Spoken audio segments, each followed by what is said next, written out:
So when you were here a couple years ago, we had a really fun time. It almost felt, yesterday it felt almost like when you were here before and you were running AOL and there was all this bidding going on between various parties for your search asset, for your search deal, and I think the deal got done sort of... Like right after that. Right after yeah. Exactly. Yeah. And I'm curious, what do you make of this whole,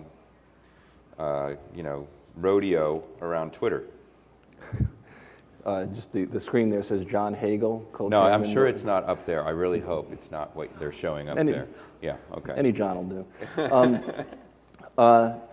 I think it's great, by the way, because I think what we're really seeing, search had been kind of out of the socialization of the web thing, and now it's getting into it. And I think it was a big lacking on search just generally, because obviously the activity has been so strongly in the social area, search wasn't there, so now it's there. So I think that's great. Second, it's clear we got real competition. It's interesting now. I mean, it's not a one-horse race, even though there's obviously a big market share disparity.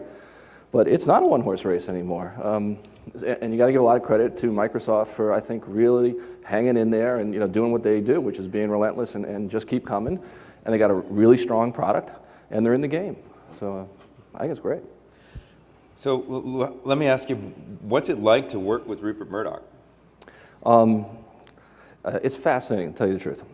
He is the most intellectually curious person I think I've ever met. He wants to know everything about everything, and unfortunately, since I don't know everything, it keeps me on my toes. He just wants to know stuff, and he wants to really understand it, whatever it is. I mean, if it's in the digital space or frankly about global politics or whatever, and he's just so engaged in trying to understand and put context around things, and that he retains his ambition. And he is still, even with all he's accomplished over the years, and he is as ambitious as anybody I've ever met. When he called you to take this role, which really kind of didn't exist, right? There wasn't. Yeah. You're the CEO of. Well, you tell me your title exactly. I have a long title. I'm Chairman and CEO of the Digital Media Group of News Corp, and I'm Chief Digital Officer. Okay, so Chairman and CEO of the Digital Media Group. What does that mean exactly? Like, what do you own? And then I'm going to ask you, what did Rupert say that convinced you to take the job? But first, so while I answer the first question, I should think about the second. Okay. Just keep processing. It's really it's two parts in different roles. In the first role, I have operational line responsibility for a series of digital businesses like MySpace and IGN and so on. And so I'm the executive of the corporation, holds responsible for that. When you roll all those businesses together, can you size them for me, sort of compared to a Facebook or an AOL or a... Yeah, I would say, not quite, but in the range, a billion-ish, but not quite in the range of revenue. And in terms of reach, 100 million US and more, internationally. Mm-hmm. So it's substantial. It's substantial. And then the second role, Chief Digital Officer, is really to provide, as I think you said in your intro, some strategy, some guidance, some thought around the entire corporation, and to have a 21st century model for the digital business and a media company. And so how do you split your time between those two things? Because we've spent some time talking about, for example, we had that great conversation yesterday about the future of journalism. Yeah. I know that's something that Rupert Murdoch and you are both very interested in. Do you spend a lot of time on that? Yes, I do. Rupert's been, I think, probably the most vocal in the industry around that there needs to be paid content models, right? And I think as a company, we believe that. I think it's good for the industry. And by the way, that doesn't mean there won't be free as well. But I think that is a big deal. I mean, I think one of the big issues right now in the business is this whole free versus paid discussion and how that plays out. And I believe it's going to play out that there will be free and paid. And the important thing is that they'll be paid. The dual revenue stream businesses are good businesses. They've been that way in the media business for a long time. And I think it's a natural maturation process of the internet.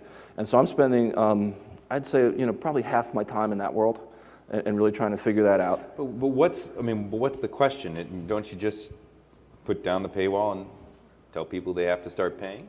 I call that the good news conversation. That, good news, you used to get it for free, and now it'll cost you $20 a month.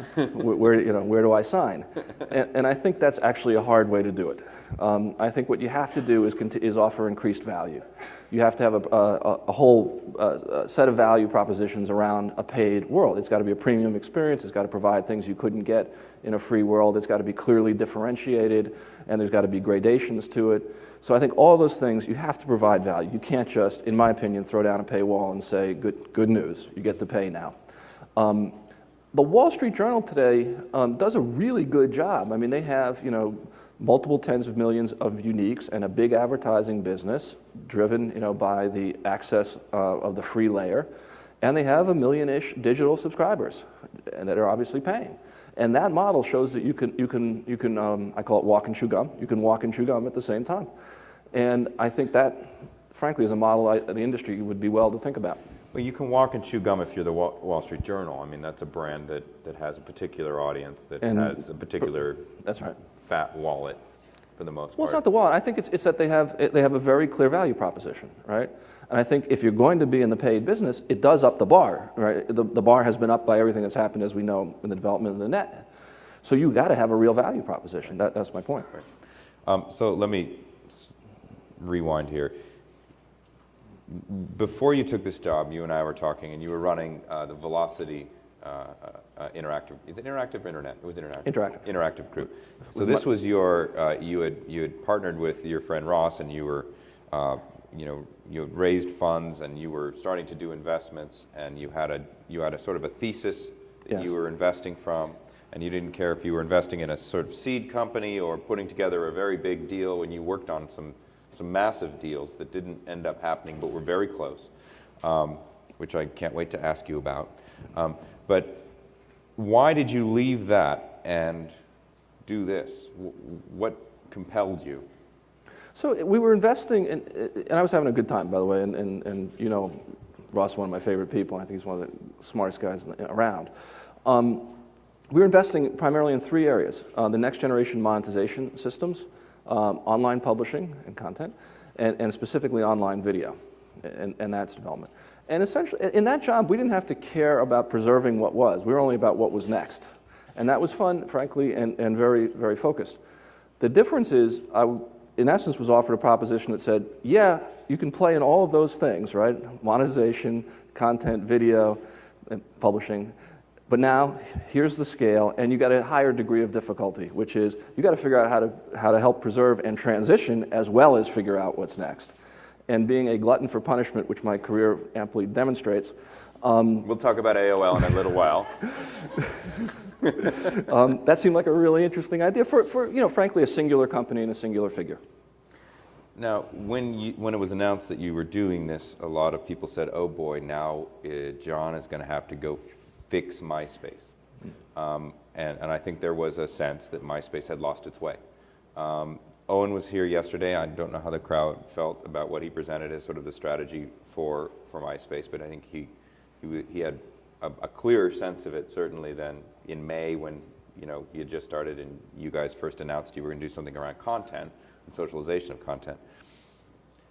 How do you think that's going? And I asked him this question, so I'll ask you the same question. What do you think will indicate it's working? Oh, that's great. So I think. First of all, people always do use that word fix, and fix implies like something was broken and you just put it back together the way it was, and then it's fixed. And I always think that's the wrong way to think about it. You have to think ahead, and if you just sort of go back to what you were trying to do and not go ahead, then you're playing catch up, and catch up never wins. So I always want to get out of the catch up game. That's first. Now, having said that, what I do think is important is the thing you go back to though is what's the essence. And I think MySpace started with an essence around certain things, one of which was music, right? And meeting new people, not just your friends, but meeting new people based around what interests you had. So I think what we're doing is going back to that, to basics in that sense, but you got to make it relevant to today and going forward.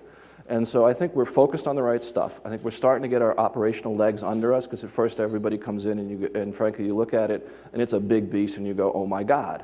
And then you start to focus it down, and we're starting to now have a series of things that we'll be rolling out. We sort of used this conference for some announcements the other day, and And they're very focused around a few things that are core, but also trying to play leapfrog, not just go back and fix. That said, there was some stuff that was needing to be fixed in the pipes. So to me, the first thing that is, there has been loss of traffic, and you got to start to stabilize that. Once that happens, many, many other things that are good start to happen. And the loss of traffic has been a combination of genuine organic loss of traffic and cleaning up the service and making things better, faster, more navigable. That actually does take down some numbers, and that's just difficult, and you make a choice to do it. Mm-hmm. But the biggest thing is stabilization and then building from there. And again, not playing the fix game in the way I think I hear it when people say that, but in the sense of what are you really doing that's new, different, and forward-leaning. Mm-hmm. But Rupert, who got a ton of credit for making, I think, he was considered to one of the smartest moves for the least amount of money, buying MySpace. At the time, people were like, oh my God, I think $500 and some odd million. But then it was very clear it was worth a lot more than that. I think there might be some kind of a normal curve on that if you were a betting person in terms of value. Is he upset? Well, first of all, I think that what you see in the space more than anything else is if you don't keep innovating and moving forward, you get in trouble. And it's always the same thing. You can't stop. You have to keep going. And it didn't keep going. It kind of stopped. And then obviously at the same time that happened, you had two fantastic competitors emerge in Facebook and Twitter. And competitors just in the general space. Right. So all those things happened at the same time. And I think everybody's upset at the level of we didn't keep going. The company didn't keep going when it had the real momentum. Regaining momentum is always much harder than keeping momentum going, and so you have to work twice as hard to get it. Yeah. What do you make of Twitter? Is it overhyped? I think it's been fascinating. I would not have 2 years ago thought it would have the impact that it's had today, not just in our community, so to speak, but things like the events in Iran were really compelling and just amazing. Like anything else, the question is where does it go? And I think and the other thing I think is the way they've created an open ecosystem and open platform is fabulous, really smart. Then where does it go? I know people are focused on the how does it make money question. I actually think that's probably easier, but does it stay I think they may have solved that question yesterday, at least for this quarter. Yes, but does that get you $1 billion valuation? I'm not sure it gets you all the way there. Right. That's it. I don't think that's actually necessarily the hardest piece, but I do think that the question is, are you your own thing, or are you a subcategory of what something like what Facebook thinks it should be doing, right? And I think that's what has to be sorted out. Right. I have two other things I really want to dive into, and I want to keep time for questions. So, reasonably quickly, is News Corp a buyer in this space right now? I think this might be interesting to the VCs and entrepreneurs who are in the room. I know what that question means, since I've been a buyer and a seller. I think the key thing for us is it's got to be true. And first of all, we did just buy which goes to my point, which is it's truly strategic. I don't think what we're doing at this thing is just trying to go after cool new businesses per se. It's got to really line up with an existing strategy for now. Maybe at another point in time, you just think about cool new stuff. But right now, it's about key strategies. was obviously very focused on music, totally key to where MySpace was going. So it's really about strategy and what we need to execute a strategy, not just investing to just catch something at a perfect time. So what are those key strategies, and how do they line up to the companies here in the room? You're trying to sell some companies. I do think there's I'll tell you what I'm sort of obsessed with generally, which is probably as good a way of answering that as any. I'm obsessed with real time. It's one of those things. If you may even remember, we bought at AOL. It was my last company we bought. It was called Religence. Was a real time engine for actually Wall Street traders that we took to consumers, and now powers like AOL Finance and stuff. But I was thinking even then, which was, I'd have to reconstruct the dates, but sometime in 2006, I was thinking, one of these next big things is real time. And I didn't quite have it fully formed. It was just an instinct. But now you can really, see it. And that's a whole, not just many people, I think, when they say real-time hear Twitter, which certainly it is, but I think it's a whole level of architecture and philosophy, and obviously for something called the News Corporation relates to the news business in a big way. So, that's just something I'm spending a lot of cycles on. Another, for obvious reasons, would be mobile. But specifically, I just returned with Rupert and Robert Thompson, who was on your stage yesterday, from Asia. And it was really eye-opening. I hadn't had like the full-on tour for a while. We were there for 12 days. And we got to see, lots of stuff that was brewing. And yes, you heard from Mary Meeker and others about the mobile internet. It is unbelievable when you just see. I mean, iPhone dominates here, but you go into a Japanese electronics store, and there are literally 50 to 100 different things that would, be competitive with the iPhone, and more coming. And it is really clear in those areas of the world that it is the mobile internet that is driving everything. And so I think we're actually behind in the U.S., even though we think, we got all the cool stuff because of the iPhone, and it is cool. We're actually behind, and I think that is just a huge transformation. And so, if you combine real time and mobile, you're starting down the right path. Right. And then for MySpace, I do think very focused music, games, entertainment. I sort of have said, besides like the real time mobile thing, if it doesn't start with an M, a G, or an E, I don't want to talk about it right now because I think we have to be really focused on those areas. And part of the games thing is about platform and how can we continue to open our platform at MySpace. We've been a little too closed historically. I think we got to take a lesson from things like Twitter and others and really open it up. And I think what you'll see is MySpace, try to leapfrog in that regard to really be an open platform. So let me switch gears and ask you about, and I spoke very briefly with Owen about it, but you kind of own this this effort. The Fox Audience Network, or FAN. And I don't think that necessarily this audience realizes what has been built there and kind of what your goals are. So can you outline that? Thank you for asking. So FAN, Fox Audience Network, is our ad network, and I'll explain what that means in a second. And we kind of broke it out of MySpace and gave it a life of its own. And it came with all this information and analytics from MySpace and then has been augmented. But I think if we asked the crowd to name the top 5 ad networks by reach in the United States, most people would get the first 4 right, AOL, Yahoo, Microsoft, and Google. I don't think they'd get number 5, which is FAN. And I think we're moving up. We're going for that number 4 slot. So we've been sort of, quiet. But it's really been building. We made an announcement this week as well and there'll be more coming, by the way, of a deal with Omnicom, which I think is illustrative.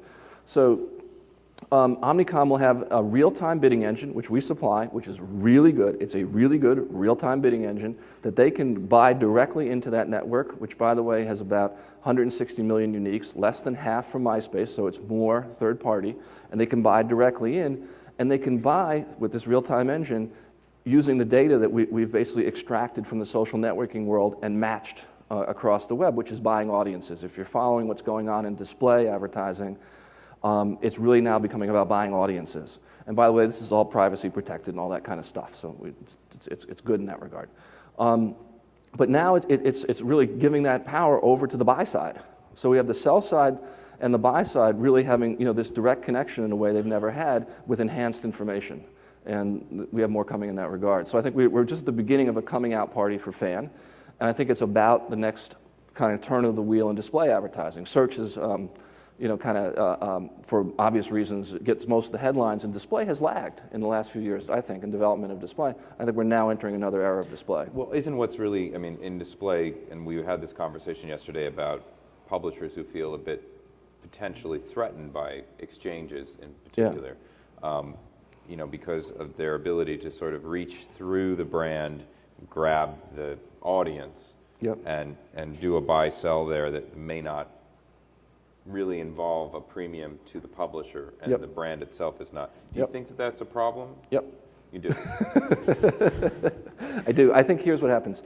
I think it is a real change. I think that there's going to be a premium world that's going to be truly premium and is going to be able to continue to command high CPMs. And I would like to think that something like Hulu is an environment that will be able to continue to do that. It does. It is a true premium environment, exclusive content, so on. Great experience. I think then there's going to be this vast amount of inventory that, because you can buy straight through to the audiences, is going to get some lift. But right now it's very cheap inventory, 10 cents CPMs, things like that, that will go to $1 or $2, which may not sound like much, but that's, when there's so much of it, that's a big deal. So that's going to change. And that's going to lift into that range by these methods of which Fan is a part of. I think the hard thing is the middle. I think the middle gets squeezed, and I think that's, you got to kind of figure out who you are, and you got to really be premium, or you got to really be bulk in a sense, but bulk with differentiated information that makes it valuable. Mm-hmm. And I think the hard part now is going to be in the middle. So let me press you a little bit more. If Fan is an exchange, then, yeah. Correct?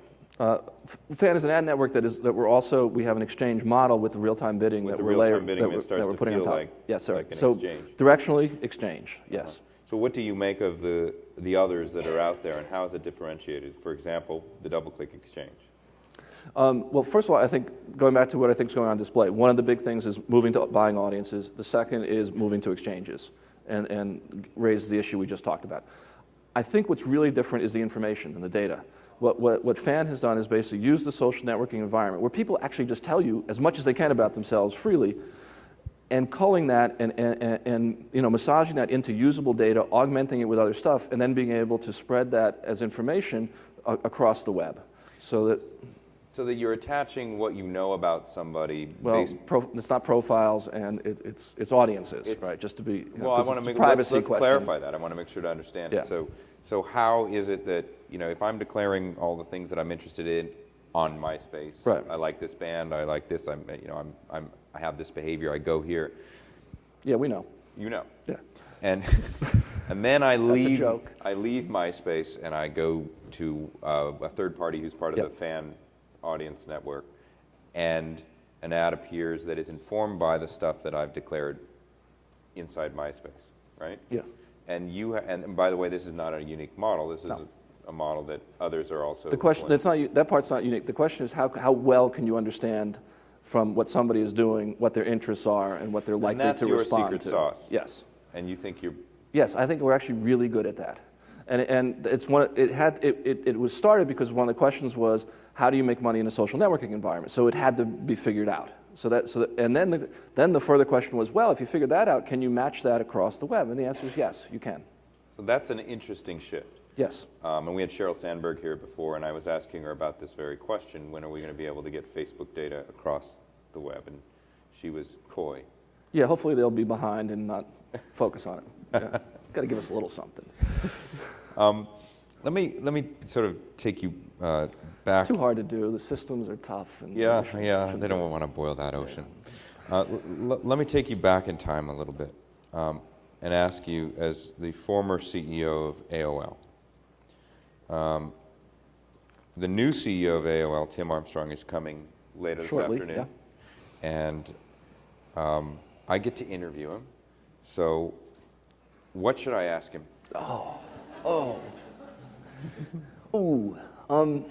It's a good one. John is one of the few people I don't really have to do too much prep with, because I know I can just. I honestly think that the most important thing. By the way, I think Tim is great, and I consider him a friend, and I'm thrilled on behalf of AOL that he's there. I think the most important thing is that they get their freedom, and I know they're on track for that. But are they really on track for that? That would be number one, because they got to be able to pursue their own plan. And by that you mean their freedom from Time Warner? Yes. Yeah. Or anything that looks and feels like Time Warner. Yeah, I just think that's number one. I think that's, by the way, mutually felt, right? I think Time Warner wants that to happen. I think AOL wants that to happen. But the question is it on track? I think that's number one. Number two is I think they have a good strategy focused that Tim's been very vocal about on content. The question is how much does that scale, right? Because I think they're on the right stuff. But can you make enough of it in the model that they have, which is still a portal-based model, that you get real scale out of that, and is that a path sort of back to the scale that you'd like to be? And then the third is what everybody would always ask: what's happening in ad sales? I guess, Because as Mark Cuban said last night, revenue's kind of important. Revenue's kind of important, but AOL's in a difficult position because it has a declining revenue in the subscription base, which is just as a fact of life. So the problem is if you don't have really accelerating revenue in the advertising place, it just puts you under a lot of pressure. And so it's key to everybody, but it's particularly key to that company because of the two businesses that it's in. Right. Are there questions for John? We have very little time left, but I wanted to make sure if there was anyone who wanted to ask John a question, please. There's one. Come up to the microphones. Yeah, I can't see. Hi, John. Interesting comment about MySpace as a platform, or for that matter, Facebook or Twitter as a platform. Yeah. And if we look at the brands having special interests inside them, is there an opportunity to kind of invert that and create multiple brands on top of them as platforms? I think I know what you mean, but keep going. I'm not sure if I'm following the question perfectly. So if you look at the communities inside any of those, again, the brand that's put forth is MySpace. Twitter, Yep. Facebook. Yep.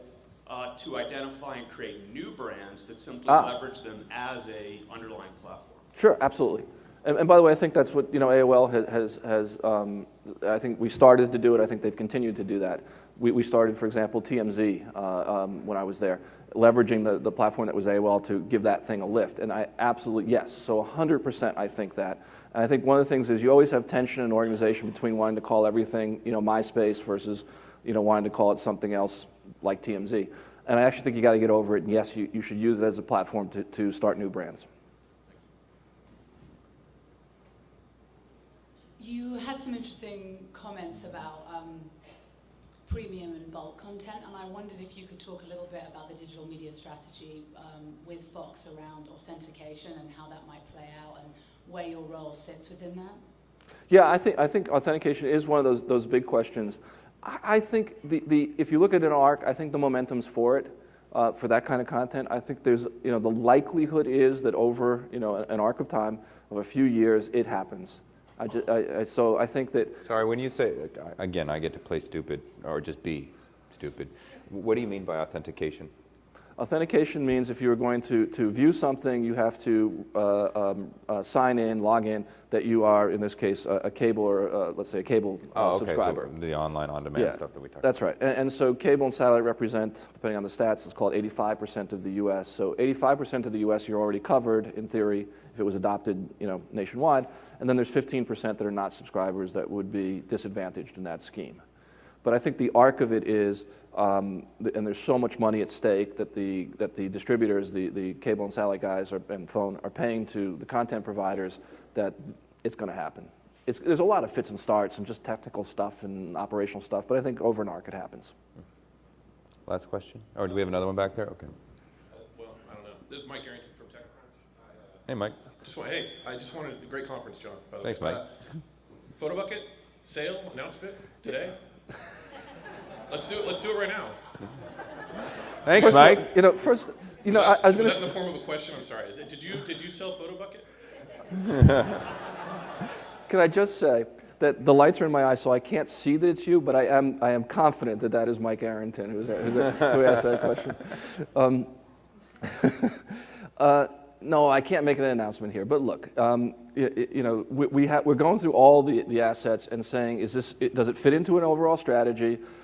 Is it a standalone, or does it fit? And if it's a standalone, I'm trying to say, what's the best use? Is it the best use in our company, or is it the best part of something else? And so we are, frankly, going through everything that way. And Photobucket is right in the middle of that. As it happens, you're aware of that. And it's going to get resolved shortly, but not here today. Okay, thanks.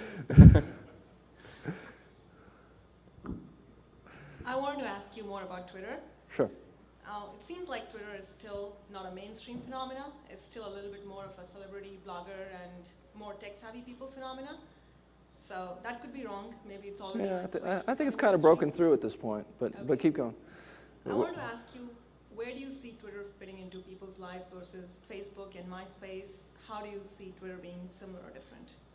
Well, so I think Twitter is about I get a little fancy. The asymmetrical relationship. You don't have to. You can follow people. You don't have to know them. They don't have to know you. Facebook is typically about what they call symmetrical relationship. I know you. You know me. We relate to each other. So those two are different. MySpace is kind of in between. It's had both in its history, and so one of the things we have to really focus on is I think you got to declare a major, and so I think Twitter does have a major. Twitter is about that that relationship of followers and followed, which is another way to say asymmetrical. And so I think it's, to date, a different idea than Facebook. Facebook has shown the ability to expand its borders, frankly, and is very obviously mindful of Twitter, so we'll see whether it decides to go down that path. But I think it is different than what it's been. And so one of the questions is, can they do it successfully? Do they want to do it? And how does it affect their overall brand? But it may just be that they'll try to be everything. And I think for MySpace, we're more about in the going forward about interests, which is followers and followed, probably more than just the pure friend thing. So I think in some ways we're more like what Twitter is doing, but I think obviously I believe that we have an opportunity to be much richer and to be a whole host of things that Twitter is not at least currently focused on. So that's how I would kind of see the landscape of the three. And I don't know if Twitter's going to change, but that's how everybody is today. Thank you. Well, I think do we have one last question here? Video is a great asset for news and for Fox, obviously. What is your positioning regarding copyright issues regarding YouTube and Google? Yeah, it's a great question. And if you were here yesterday, you might have heard Robert Thompson talk a little bit about his views on that.